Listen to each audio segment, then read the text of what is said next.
Et alors, mes frères et mes sœurs, si nous comprenons bien cela, nous allons vivre l'islam dans notre temps et pas l'islam en décalé, comme des gens du passé, de l'histoire. Nous ne referons pas l'histoire. C'est le présent que nous devons construire. C'est cette dimension que nous devons réaliser. Bismillahirrahmanirrahim. Allahumma salli ala Muhammadin wa ali Muhammad.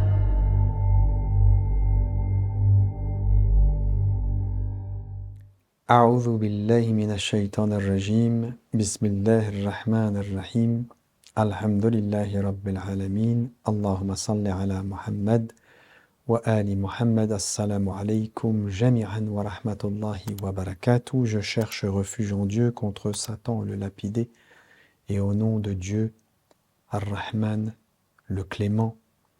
La louange à Dieu Seigneur des mondes et la prière sur le messager de Dieu et sa sainte famille, les Ahl al-Bayt, les Asbat, les gens de la demeure prophétique, la paix sur l'ensemble des prophètes, des messagers, des envoyés et de leurs héritiers respectifs. Que la paix de Dieu soit sur vous tous, mes chers frères et sœurs, et le plaisir de vous retrouver. Mes chers frères et sœurs, je commence cette allocution avec un verset du Coran. Les anges ainsi que l'esprit montent vers lui en un jour dont la durée est de 50 000 ans. Patiente donc d'une belle patience. Certes, il le voit loin et nous le voyons proche. 4 versets du Coran, mystérieux, intrigants, faisant appel au temps et aux voies d'ascension. Nous sommes dans une période qui est celle du mois de Sha'ban, et lorsque vous verrez cette vidéo, il y aura quelques jours qui seront déjà passés après la mi-Sha'ban. Et comme les frères et sœurs musulmans d'obédience chiite le savent très bien, nous fêtons tous les ans à la mi-Sha'ban, le 15e jour du mois Sha'ban, la naissance de l'imam al-Mahdi Ajjalallahu farajahu sharif, que Dieu hâte sa parousie. L'imam al-Mahdi qui est le 12e héritier de la maison de la prophétie. Ce 12e héritier de la maison de la prophétie qui a vécu très peu de temps sur cette terre et qui a disparu aux yeux des gens et qui doit revenir à la fin des temps. Il y a un récit qui nous parle, beaucoup de récits qui nous parlent de l'imam al-Mahdi, le 12e héritier de la maison de la prophétie.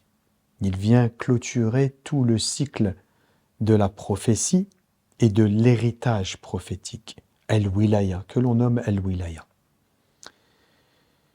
Et je pourrais vous parler de son histoire, de l'histoire de son père et de sa mère, une histoire d'amour, bien sûr un amour pas à l'eau de rose comme nous avons l'habitude de l'entendre dans les films ou de le voir dans les films romantiques, bien que c'est une histoire aussi romantique. Mais là, c'est de la romance spirituelle.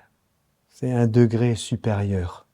D'ailleurs, cette rencontre qui se fait entre l'imam Hassan al-Askari, qui est le 11e héritier de la maison de la prophétie, et de sa maman, Nargis, elle ne se fait pas dans la dimension terrestre, mais dans une autre dimension. Et là, nous jetons les bases de cette analyse, de cette allocution.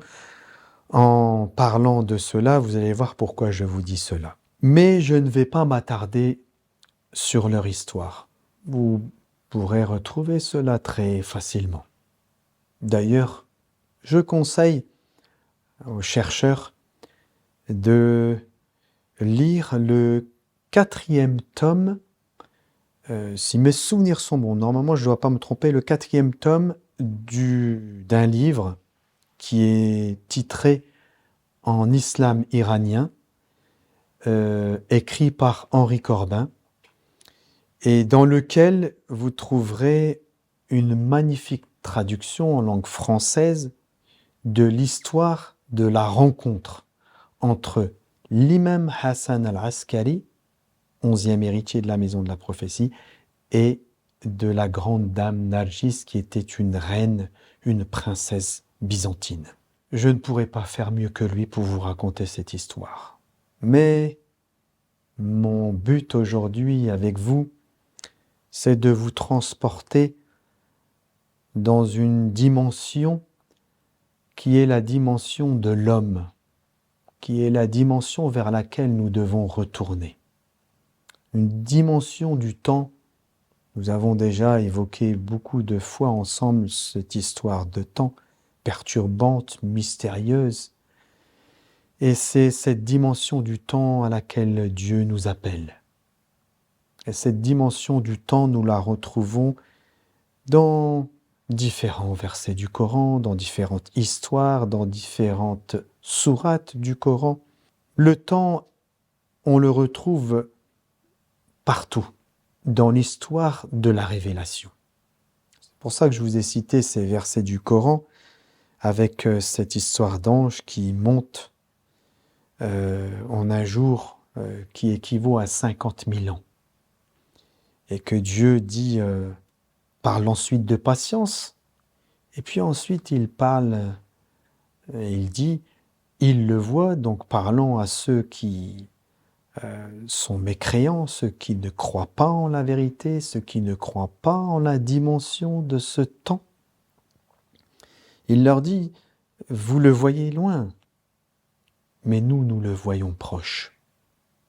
Mais cela jette les bases de notre foi, puisque si nous sommes les véritables croyants, les véritables serviteurs de Dieu, théoriquement, nous devrions avoir la foi qui est de dire que l'événement est proche.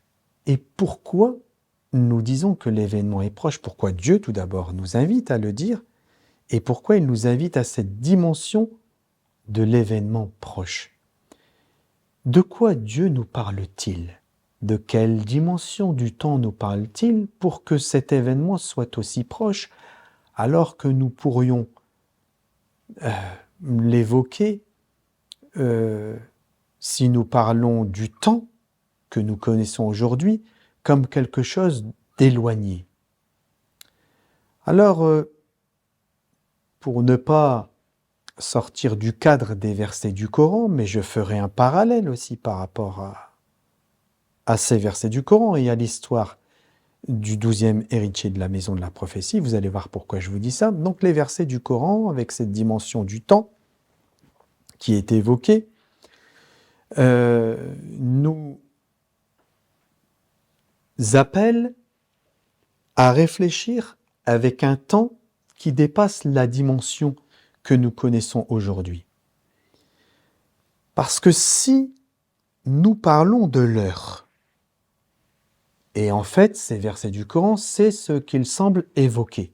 Puisque si vous lisez la suite des Corans, il dit le jour où les montagnes seront ainsi, etc., etc. C'est-à-dire, il décrit une situation, un événement qui se passera à la fin des temps et qui s'apparente à l'approche du jour de la résurrection.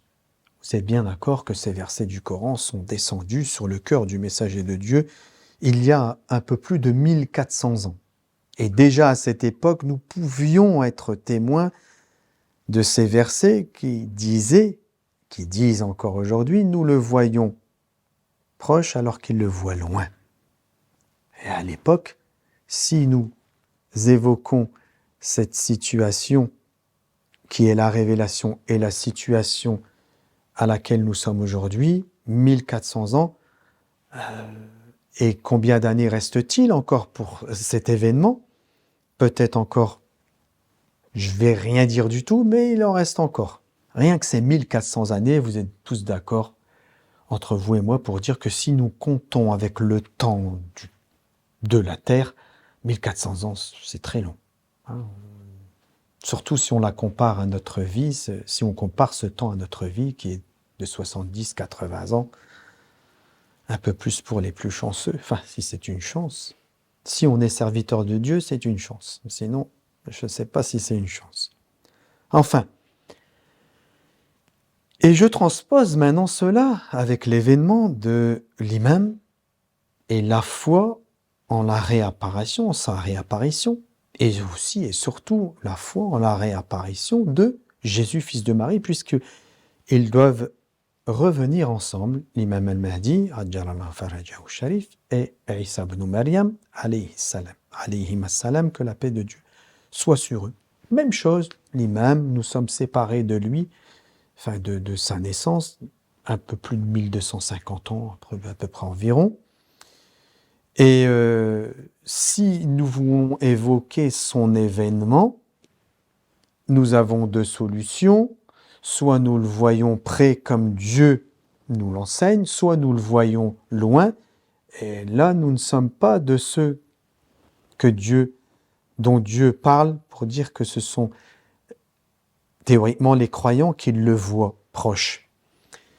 Donc cet événement qui paraît loin, en définitive, nous devons le voir proche. Alors que théoriquement, je viens de le dire, 1250 ans, là pareil, c'est une période qui est très grande. Où est-ce que je veux en venir, mes frères et mes sœurs, avec cela? Avant de plonger dans cette dimension du temps que j'aimerais évoquer avec vous, en utilisant un hadith qui est très connu. Je tiens tout d'abord à vous dire que lorsque, dans les récits, le messager de Dieu décrivait ces temps, il disait que s'il restait un seul jour à la terre, Dieu l'allongerait un jour, il l'allonge, pour faire sortir une personnalité de ma descendance qui portera mon nom, qui mènera la même lutte que moi, qui aura les mêmes caractéristiques que moi et qui répandra sur la terre la justice et l'équité comme elle a été emplie d'iniquité et d'injustice. Et comme vous le savez, le messager de Dieu a été envoyé comme miséricorde pour les mondes. Comme miséricorde pour les mondes. C'est-à-dire, il a été envoyé pour l'humanité tout entière. Donc, l'imam al-Mahdi, Ajjalallahu farajahu sharif, il revient lui aussi, puisqu'il est le 12e héritier de la maison de la prophétie, il revient lui aussi comme rahma lil alamin. Il revient lui aussi comme une miséricorde aux côtés de Jésus, comme une miséricorde pour toute l'humanité. Donc, mes frères et mes sœurs, s'il vous plaît, et je parle et je m'adresse en particulier aux musulmans d'obédience chiite. N'enfermez pas l'imam al-Mahdi dans une catégorie. Ne faites pas de l'imam votre propriété. L'imam n'est pas la propriété des chiites. D'ailleurs, nos frères sunnites y croient aussi, avec des variantes, des différences, certes. Les chrétiens, à leur manière, avec l'attente de la venue de Jésus, et là je pense surtout en particulier à nos frères et sœurs orthodoxes qui, eux, sont vraiment dans l'attente du retour de Jésus, C'est moins palpable chez nos frères et sœurs catholiques ou protestants. Et nous avons aussi les Juifs qui attendent aussi le Messie. Tout ceci, mes frères et mes sœurs, pour vous dire quoi? Eh bien, que l'imam al-Mahdi n'est pas l'imam d'une religion, n'est pas l'imam d'un groupe, n'est pas l'imam d'une communauté. L'imam al-Mahdi est là pour la communauté des hommes. Il est là pour toute l'humanité. Comme le prophète, lorsqu'il est apparu à la Mecque, qu'il y avait des juifs, qu'il y avait des chrétiens, et qu'il n'y avait pas de musulmans apparemment à cette époque-là. Même si nous pensons, coraniquement parlant, qu'un vrai chrétien c'est un musulman, un vrai juif c'est un musulman, etc. Mais l'islam tel que nous le connaissons aujourd'hui n'existait pas à cette époque-là. Alors pour qui est venu le messager de Dieu? Il est venu pour tous. Et il s'adressait aux chrétiens, et il s'adressait aux juifs, et il s'adressait aux hommes de manière générale, à tous les hommes. Donc notre imam, il est l'imam de tous les hommes. Et nous ne devons pas en faire, mes frères et mes sœurs, s'il vous plaît, notre propriété. Parce que si nous en faisons notre propriété, alors nous risquons de tomber dans le piège de servir la communauté des hommes de l'islam d'obédience chiite, alors que nous devrions servir la communauté des hommes, tout simplement, de tous les hommes, et ne pas enfermer l'islam dans un cadre. De là, mes frères et mes sœurs, je reviens à cette dimension du temps, puisque cette dimension de la miséricorde, Rahma lil alamin, elle fait justement référence à cette dimension du temps. C'est ça la miséricorde. La miséricorde, c'est de pouvoir retrouver le temps auquel nous appartenons. Cette dimension du temps, qui est hors du temps des lois terrestres et palpables, c'est cette dimension que nous devons retrouver et que, si Dieu nous fait grâce de sa miséricorde, alors nous pourrons goûter et retrouver ce temps. La miséricorde et ce temps sont indissociables. Alors je pourrais vous faire des démonstrations, mais je vais vous dire tout simplement, rappelez-vous l'histoire des gens de la caverne. L'histoire des gens de la caverne est une histoire de temps.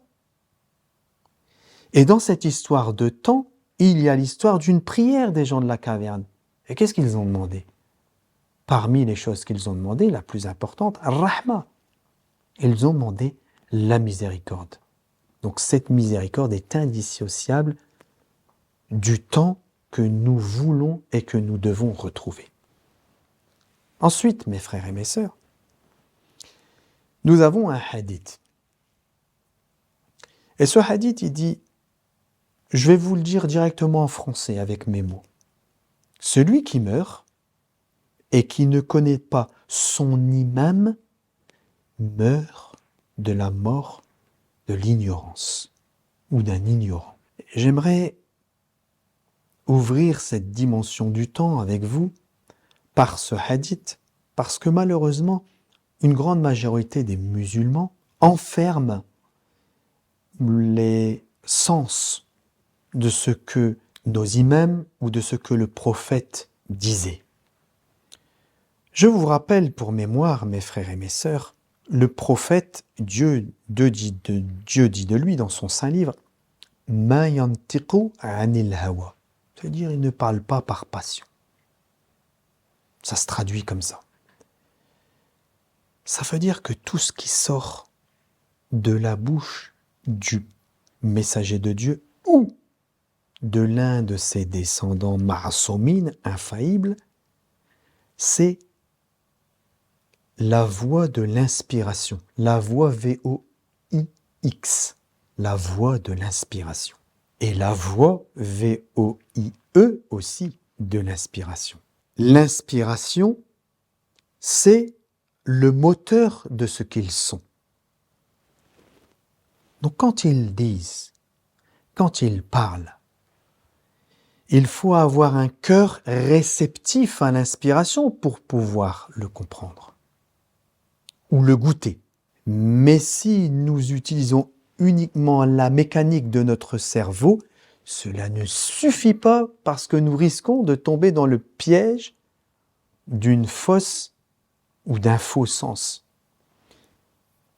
ou d'un équivoque. Première théorie, lorsque nous lisons ce hadith ou que nous entendons ce hadith, c'est le raisonnable te dit, écoute, toi tu es un chiite musulman, Dieu, par l'intermédiaire d'un imam ou du prophète, il est en train de te dire que si tu meurs sans connaître ton imam, tu vas mourir. Alors, quel imam? L'imam de ton temps. Ah, l'imam de ton temps, d'accord. Mais c'est quoi l'imam de mon temps? Alors, théoriquement, raisonnablement, si j'ai vécu à l'époque de l'imam Ar-Rida, le 8e héritier de la maison de la prophétie, théoriquement, ceux qui ont vécu à cette époque, ils doivent connaître l'imam Rida. Ils ont parlé avec lui, ils l'ont connu, ils connaissent son nom, etc., etc.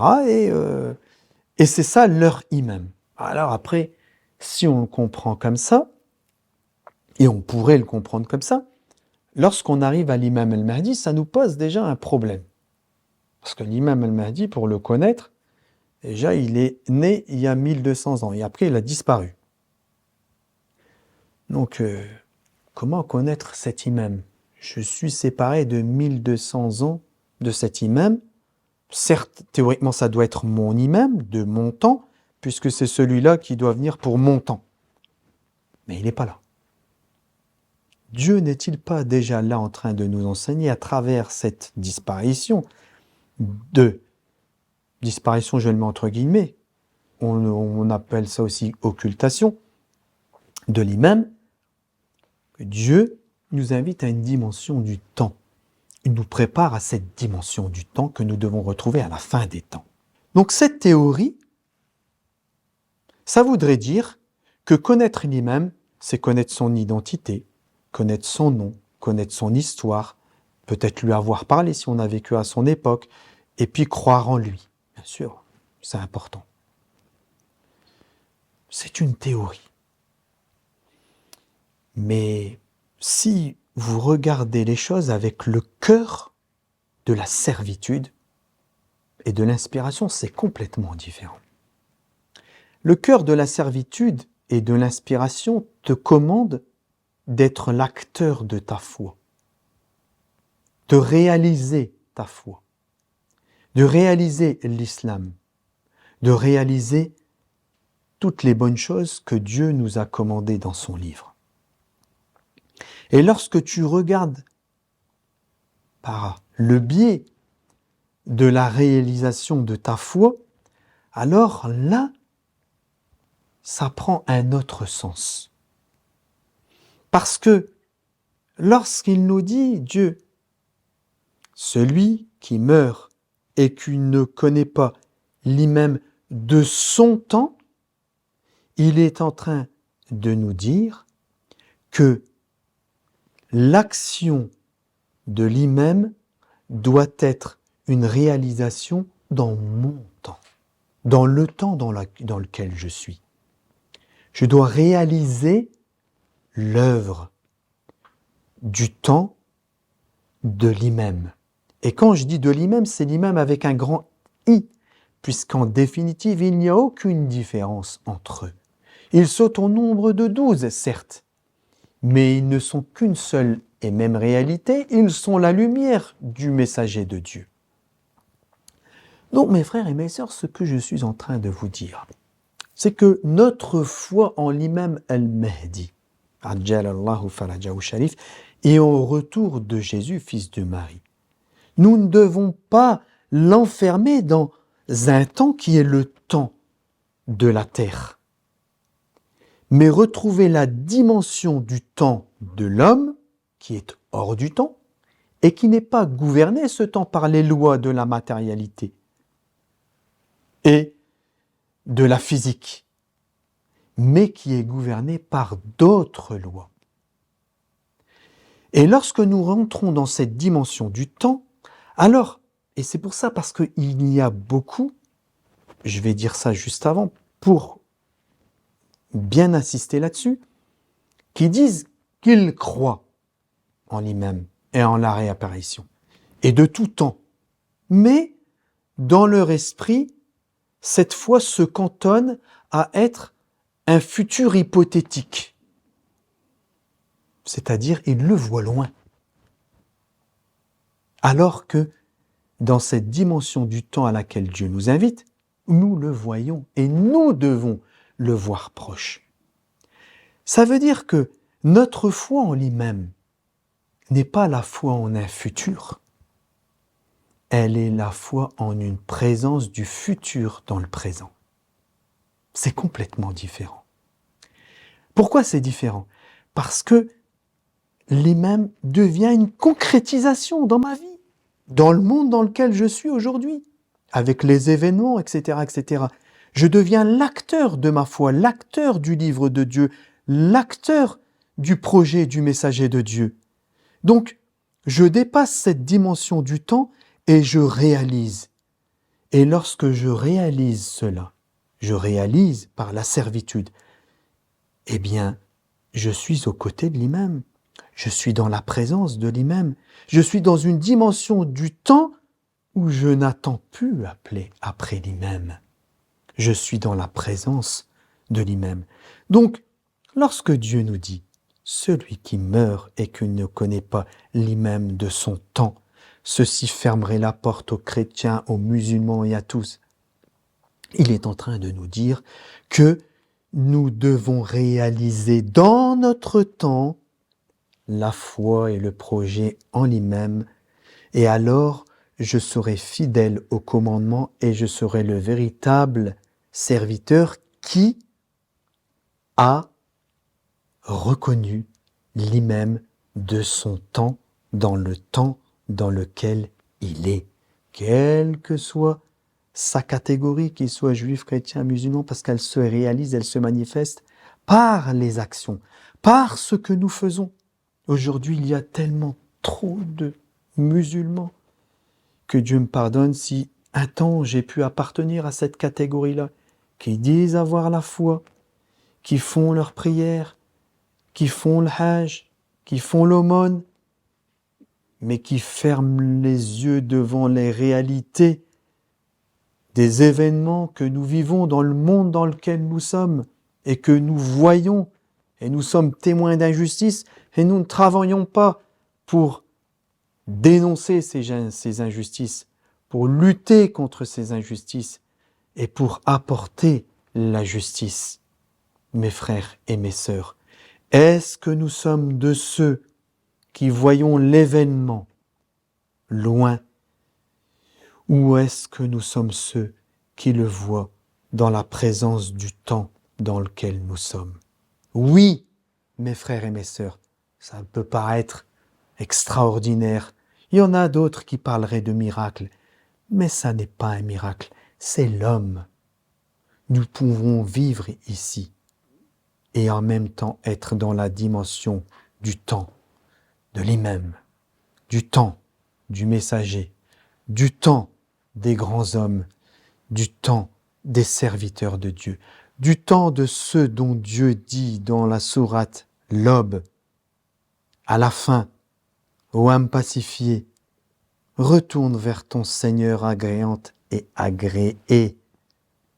Entre donc parmi mes serviteurs et entre dans mon paradis. Les serviteurs qui appartiennent au temps, qui est hors du temps, auquel l'imam nous appelle, auquel le messager de Dieu nous appelle. Et c'est ça, cette dimension du temps, du paradis, que nous devons retrouver. Et alors, mes frères et mes sœurs, si nous comprenons bien cela, nous allons vivre l'islam dans notre temps, et pas l'islam en décalé, comme des gens du passé, de l'histoire. Nous ne referons pas l'histoire. C'est le présent que nous devons construire. C'est cette dimension que nous devons réaliser.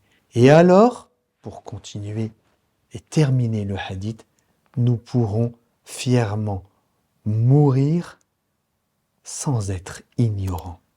Parce que nous aurons su comprendre la dimension dans laquelle Dieu a réalisé les choses pour nous. Et cette dimension, c'est la dimension de l'homme en dehors du temps. Que Dieu nous assiste, que Dieu nous libère de l'emprise de nos corps par les dimensions physiques et des lois terrestres, et que nous puissions réaliser cette présence qui est notre force, qui est notre puissance, qui est notre inspiration, qui est la révélation, qui est la lumière qui descend du ciel, qui est la présence des anges, qui est la présence de toutes les entités lumineuses de cette dimension auxquelles ils appartiennent et en définitive à laquelle aussi nous appartenons. Mes frères, mes sœurs, pour conclure, ne pensez surtout jamais que ceci est du fantastique, que ceci est qui sort de l'imaginaire. Non, non, non, non. C'est la vérité, c'est la réalité. C'est ça, avoir la foi au ghaib de ce qui n'est pas visible, dont Dieu nous impose la foi dans la sourate la Génisse, au début de cette sourate. C'est ça la puissance que Dieu nous a donnée. Oui, c'est ça. Je vous souhaite à tous, en cette période extraordinaire, une bonne fête, et que cette naissance ravive en chacun de nous cette dimension du temps dans laquelle est déjà notre imam et à laquelle il nous invite. Assalamu alaikum wa rahmatullah.